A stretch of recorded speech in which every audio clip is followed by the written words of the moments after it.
Hello and welcome to all साथियों, स्वागत है आप सभी का हुनर एजुकेशन की इस ऑनलाइन प्लेटफॉर्म पर। दोस्तों, यहाँ पर पूछ लिया जाता है कभी कभी ऋग्वैदिक काल में कि विवाह के कितने प्रकार थे। तो उसको हम लोग देखने का प्रयास करते हैं थोड़ा सा, ठीक है। क्योंकि इससे पूछा भी जाता है तो आप लोगों को पता होना चाहिए, ठीक है। क्या कि गृह सूत्र में वर्णित विवाह के जो 8 प्रकार है साथियों, हम उसकी चर्चा करने वाले हैं। गृह सूत्र कौन सा सूत्र है? गृह सूत्र में वर्णित कौन से कितने विवाह हैं दोस्तों? बोलेंगे 8 प्रकार के विवाहों की चर्चा की गई है ऋग्वेद में। तो देखिएगा यहाँ पर कौन कौन से विवाह हैं वो। तो गृह सूत्र में 8 प्रकार के विवाहों का उल्लेख किया गया साथियों, ठीक है। इसमें गृह सूत्र में और धर्म शास्त्रों में विशेषकर से मनु स्मृति जो है, इसमें 8 प्रकार के विवाहों का उल्लेख किया गया है ना। मनु का संविधान या विधान या कानून या नियम बताया गया है मनुस्मृति को। उसमें देखिए क्या बताया गया है जो आपको पढ़ना है, ठीक है। क्या इसमें सबसे पहले 4 श्रेष्ठ और अंतिम 4 जो है कि निकृष्ट निकृष्ट विवाहों का उल्लेख किया गया है। जो पहले हैं दोस्तों, उन्हें अनुलोम विवाह कहा जाता है। मतलब इनको हम कह सकते हैं कि 8 प्रकार को 2 भागों में डिवाइड किया गया है। कौन सा? एक को बोलते हैं दोस्त अनुलोम विवाह, अनुलोम विवाह, और दूसरा है प्रतिलोम विवाह, ठीक है। अनुलोम और प्रतिलोम विवाह, ये 2 प्रकार के विवाहों का उल्लेख है। इसकी व्याख्या हमने दिया हुआ है आगे करके, ठीक है। विस्तृत व्याख्या मिलेगी आपको, ठीक है। देखिए, ब्रह्म विवाह, दैव विवाह, आर्ष विवाह और प्रजापत्य विवाह, इन्हें श्रेष्ठ विवाह बताया गया और इन्हें अनुलोम विवाह कहा जाता है। श्रेष्ठ या अनुलोम विवाह भी कहा जाता है, इस बात को याद रखेंगे। दूसरा है असुर विवाह, गंधर्व विवाह या राक्षस और पैशाच विवाह, इन्हें निकृष्ट या प्रतिलोम या निम्न श्रेणी का या निकृष्ट या मतलब कि सही नहीं है जो, ये बताया गया, ठीक।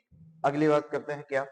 अब यहाँ पर पहला विवाह दोस्त दिया गया है, आप सामने विजुअलाइज हो रहा होगा आपको कि जो यहाँ पर विवाह दिया गया है कौन सा, बोलेंगे ब्रह्म विवाह। यहाँ पर साथियों ब्रह्म विवाह की बात की गई है। ब्रह्म विवाह क्या होता है? इसको सबसे श्रेष्ठ विवाह माना गया है, ठीक है। कौन सा विवाह माना गया साथियों? सबसे श्रेष्ठ विवाह इसी को माना गया है, ब्रह्म विवाह को। इसमें क्या होता है? कन्या को योग्य, विद्वान और सदाचारी वर, वर का मतलब जो लड़का होता है वो योग्य हो, सदाचारी हो, है ना, और बिना किसी लोभ के, बिना किसी कह सकते हैं कि लोभ के, लोभ का मतलब यहाँ पर बिना किसी दहेज के, ठीक है, लोभ के देना, मतलब बिना किसी लोभ के देना। इसमें क्या होता है? कन्यादान प्रमुख होता है। इस स्थिति में सबसे सर्वश्रेष्ठ विवाह माना जाता है। इसमें आप देख रहे होंगे कन्यादान जो है कि किया जाता है और ये ब्रह्म विवाह कहा जाता है। इस प्रकार से जो है कि ब्रह्म विवाह होता है, ठीक है। आजकल आप देख रहे होंगे कि जो जितने भी विवाह हैं वह पुरानी पद्धति के जो मनुस्मृति में दिए गए या ब्रह्म गृह सूत्र में जिनका वर्णन किया गया है साथियों, वह आज भी प्रचलित हैं, वह आज भी प्रचलित हैं। तो ये है दोस्तों ब्रह्म विवाह, ठीक है। दूसरी बात कहते हैं हम लोग, दूसरी बात कौन सी है साथियों? यहाँ पर है दूसरा विवाह जिसका नाम है दैव विवाह।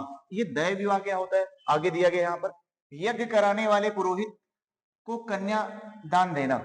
मतलब जो यज्ञ ही करवाता है, जो पुरोहित है, जो ब्राह्मण है, जो पंडित है, जो यज्ञ करवाता है, उस पुरोहित को अपनी कन्या दान दे देना, ठीक है। वही क्या कहलाता है? दैव विवाह कहलाता है। अर्थात देव को मतलब देवताओं से विवाह कर रहे हैं, मतलब देवता तो उन्होंने बताया ही है, पुरोहित, द्विज, ब्राह्मण, ये सब इन्होंने क्या बताया अपने आप को? इन्होंने ही देव बताया है। मतलब अहम ब्रह्मास्मि, हम ही ब्रह्मा है। तो जब देवता है तो उनसे आप अपनी कन्या दे सकते हैं। तो यही बता रहे हैं कि दैव विवाह है भाई साहब वो, ठीक है। धार्मिक कार्य से जुड़ा है, मतलब धर्म से ये जुड़ा है। मतलब कि ब्राह्मण अगर लेगा ना कन्या को तो वह धर्म हो जाएगा, वह धार्मिक कार्य माना जाएगा ना। और ये ब्रह्म से थोड़ा निम्न होता है, ब्रह्म विवाह से थोड़ा सा निम्न माना जाता है इस विवाह को, ठीक है। ब्रह्म विवाह सबसे श्रेष्ठ विवाह माना जाता है। तो इस तरह से कर्मकांड करवाए जाते हैं साथियों, और इस तरह से विवाह होता है, ठीक है। इसका नाम है दैव विवाह। अगली बात करते हैं साथियों, क्या? तीसरा, तीसरा विवाह है मित्र आर्ष विवाह, इसको कहते हैं आर्ष विवाह। तीसरा विवाह है, ये श्रेष्ठ विवाहों में आते हैं, ठीक है। और इसमें वर द्वारा, मतलब जो लड़का होता है, एक जोड़ी गाय या बैल देकर कन्या से विवाह करता है। मतलब यहाँ पर उल्टा हो रहा है साथियों, यहाँ पर दहेज लेना नहीं, यहाँ पर दहेज दिया जाता है। दहेज देने का मतलब है यहाँ जो वर है, जो लड़का है, वह लड़की पक्ष को, मतलब अपने ससुर साहब को, अपने सालों को क्या देगा? वर द्वारा एक जोड़ी गाय बैल देकर कन्या से विवाह किया जाएगा, ठीक है, यहाँ पर वर स्वयं दे रहा है। प्रतीकात्मक दान, दहेज इसमें नहीं माना जाता है, समझ लो ये दहेज नहीं है, क्योंकि लड़का दे रहा है ना, तो वो दहेज नहीं माना जाएगा। लड़की वाले पक्ष को दे, लड़की वाले पक्ष के यदि लड़के वाले पक्ष व्यक्ति को देते हैं तो वह दहेज है, बल्कि जबकि लड़की वाले पक्ष को लड़का वाला पक्ष दिया वह दहेज नहीं है, ये बात है। सादा और साधारण विवाह माना जाता है, अच्छा इसे साधारण विवाह माना जाता है साथियों, इस तरह से आप देख पा रहे होंगे। तो ये है आपके क्या, आर्ष विवाह। अगला विवाह मित्र आता है क्या, यहाँ पर दिया गया अगला विवाह, इसका नाम है प्रजापत्य विवाह। साथियों प्रजापत्य विवाह क्या होता है, इस बात को भी समझते चलिए।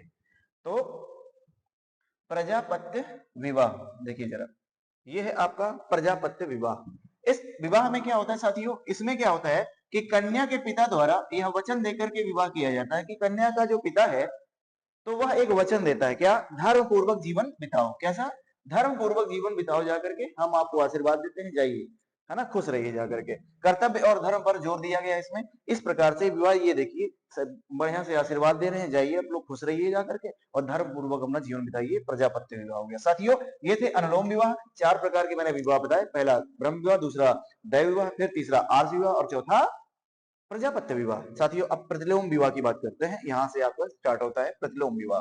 तो ये जो प्रतिलोम विवाह है मित्र, जो ये प्रतिलोम विवाह है ना, इसमें क्या होता है, इसमें असुर विवाह यहाँ पर आएगा, गांधर्व विवाह आएगा, राक्षस विवाह, पैशाच विवाह, ये निकृष्ट और प्रतिलोम विवाह इनको कहा जाता है।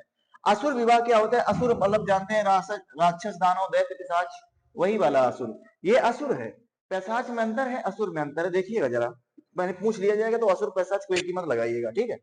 कन्या के बदले धन देकर, कन्या के बदले धन देकर विवाह करना, ठीक है, और खरीद फरोख्त जैसा रूप, मतलब धर्मशास्त्र में निंदित बताया गया है इस विवाह को, असुर को, कि मतलब कन्या को मतलब धन के बदले धन देकर के खरीदा जाएगा, इस विवाह को कहा जाता है क्या, मतलब कि क्रय विक्रय की तरीके का विवाह होगा, उसको असुर विवाह कहा जाता है। कि भाई साहब अपनी कन्या कर देना, तो मुझे आप जितना भी धन चाहिए ले लीजिए, कन्या दे दीजिए, ठीक है ना।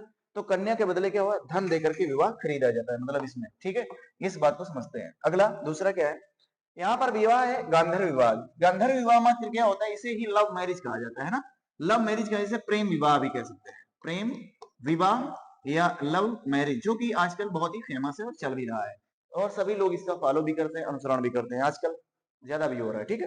पहले भी था मित्र, अभी की ही बात नहीं है, यह पहले भी हुआ करता था। हमारे वेदों में बात कही गई है, तो वेद बहुत ही समझ रहे हैं आप लोग, इनमें सब कुछ दिया गया है, इनमें सब कुछ दिया गया है, ये समझिए। यहाँ पर प्रेम विवाह की बात की है, और पहला विवाह भी देखने को मिलेगा आपको, देखिएगा जरा, लड़का और लड़की आपसी सहमति से विवाह करते हैं, उसे प्रेम विवाह भी कहते हैं दोस्त। उदाहरण में शकुंतला और दुष्यंत, ये देख पा रहे हैं पिक, शकुंतला और दुष्यंत, ये इनका पहला गंधर्व विवाह माना गया है। और आज के प्रेम विवाह जैसा है, वैसे तो कहा जाता है कि भाई भगवान भोलेनाथ और पार्वती का जो विवाह है ना, वो पहला विवाह है, वही पहला प्रेम विवाह है। इस तरह के बहुत सारे प्रेम विवाह हैं जो आपके ग्रंथ आपको बताते हैं कि नहीं, प्रेम विवाह करना अच्छी बात, लेकिन हमारा समाज उसी पक्ष को क्यों नकारता है। कारण कारण क्यों है भाई, आपके देवी देवता प्रेम विवाह करना जानते हैं, लेकिन उन्हीं धर्म ग्रंथों से सीख लेकर के अगर कोई लड़का या लड़की प्रेम विवाह करता है तो गलत है। क्यों, उसको हमारा समाज आज तक नकारता चला आया है। क्यों, क्या ये हमारा ट्रेंड नहीं था, इस ट्रेंड को फॉलो नहीं कर रहे थे क्या, या इस ट्रेंड को फॉलो करना नहीं चाहते हैं।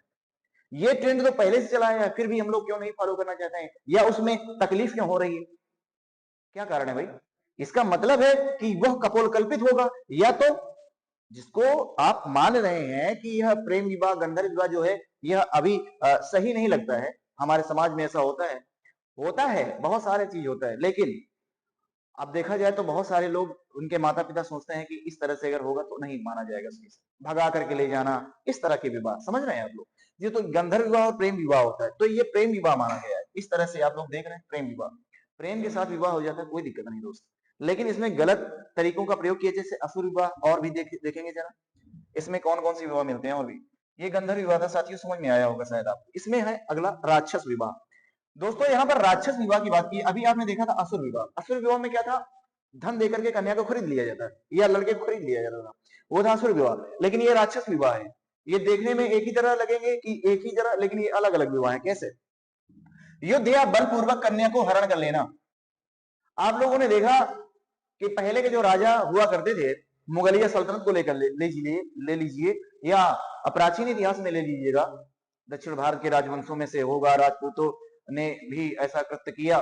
तो यहाँ पर क्या है, राक्षस विवाह उन्हें कहा जाता है। मतलब हमारे जो रजवाड़े थे, राजा लोग थे, किसी राजा के क्षेत्र को जीतते, युद्ध करते, तो उनकी रानियों को भी ले आते थे। समझ रहे हैं, उनकी रानियों को भी ले आते थे। जितने भी आक्रांता हुए, लुटेरे हुए, अटैकर्स हुए, उन्होंने ये भी यही काम किया है। तो राक्षस विवाह कहलाता है। युद्ध पूर्वक, बलपूर्वक हरण कर लेना, मतलब एक राजा से युद्ध किया और उसको हरा दिया, मार दिया, तो और उसकी स्त्री को ले आए, तो वो क्या है, हरण है। अर्थात इसको अपहरण कह सकते हैं। क्या कर लेना, अपहरण कर लेना, अपहरण करके ले आना भाई साहब। तो ये क्या है दोस्त, इसे ही राक्षस विवाह कहा जाता है। क्षत्रियों में प्रचलित था, मतलब ज्यादातर ये लोग वही लोग लेके आके जिनमें पावर होगा, जिनमें सामर्थ्य होगी, जिनमें ताकत होगी, जिनमें बल होगा, वही ऐसा कृत्य कर सकता है। बोल जाओ कोई लुचुर पुचुर आदमी चला जाए, वो ऐसा कर सकता है? कभी नहीं कर सकता है ना। तो ये बलपूर्वक वही व्यक्ति कर सकेगा जिसमें पावर है, ताकत है, पैसा है, वो चीज। ठीक, तो ये था आपका राक्षस विवाह। इस प्रकार के राक्षस विवाह होते थे दोस्त, देख पा रहे हैं आप लोग। अगला पैशाच विवाह क्या होता है साथियों? ये अंतिम विवाह है, पैशाच विवाह है। निकृष्ट विवाह में या प्रतिलोम विवाह में पैशाच विवाह सबसे निकृष्ट माना गया है साथियों। क्या कि सोई हुई कोई अचेत कन्या से छल बल से संबंध बनाना। कोई भी अचेत कन्या है, लड़की है, स्त्री है, महिला है, उससे छल पूर्वक या उसको दबाव में बलपूर्वक उसे संबंध बना करके बनाना, या उसे विवाह के लिए प्रेरित करना, या उसको टार्चर करना, है ना। तो ये सब क्या होता है, ये पैशाच विवाह में सबसे अधम और पापपूर्ण विवाह माना जाता है। इस तरह से आप देख रहे होंगे, ये जो आपको दिख रहा है ना, ये सब किसमें आता है साथियों? ये सब आता है पैशाच विवाह में। ठीक है, तो इस तरह के जितने भी विवाह है साथियों, तो ये इनका उल्लेख हमारे ऋग्वेद में भी है। इनका उपयोग मतलब उल्लेख कहां पर साथियों? इनका उल्लेख हमारे ऋग्वेद के गृह सूत्र में और मनुस्मृति में, हमारे जो धर्म ग्रंथ है उनमें किया गया साथियों। इससे प्रश्न आता है, मैंने आपको इसलिए बता दिया है ना। अब क्या है, जैसा भी है आप लोग बताइएगा। अगली क्लास में मिलते हैं साथियों बेहतरीन जानकारी के साथ। तो तब तक के लिए देखेंगे। जय हिंद, जय भारत, थैंक यू।